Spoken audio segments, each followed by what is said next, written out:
A couple years ago, one of the books that was published under your label, Cornerstone Leadership Institute, was called The Best Leadership Advice I Ever Got. Yep. You were nice enough to ask me to contribute one of the pieces of advice I got when I was kind of going through my career. And the one was when I was in graduate school, one of my professors said, Lee, the secret to success is not being able to know everything, but it's being able to plug up your ignorance within 24 hours. And that was a big relief for me because it made me realize that it was really about being resourceful, not necessarily having the burden of having to know everything at the moment. Yeah. And now that 24 hours is probably down to 3 hours with all the technology and stuff. But that was just really helpful to me. So I was just going to ask you, what's the best leadership advice you've ever got? Well, that was some great advice. Whoever gave you that gave you.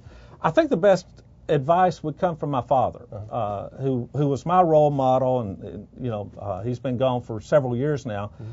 But the one thing, anytime I would have an issue with whatever my organizational issue was or whatever my people issue was or whatever, I would go to him and I would tell him what it was, and he would always ask me one question. And he says, well, what's the right thing to do? There you go.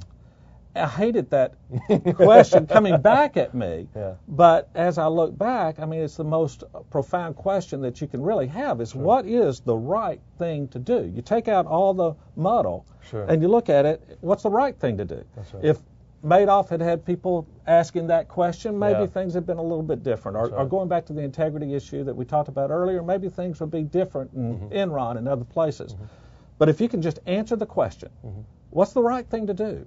Right. And look yourself in the mirror and say, I know that I'm doing the right thing. Then you can move forward. And I think that's the best advice. He really didn't give me that as an advice. He gave it to me as a question. He modeled it. What's the right thing to do? That's great. So that's where it came from. In fact, I use that in one of my chapters in Monday Morning Leadership. Really? Yeah. Terrific. Good.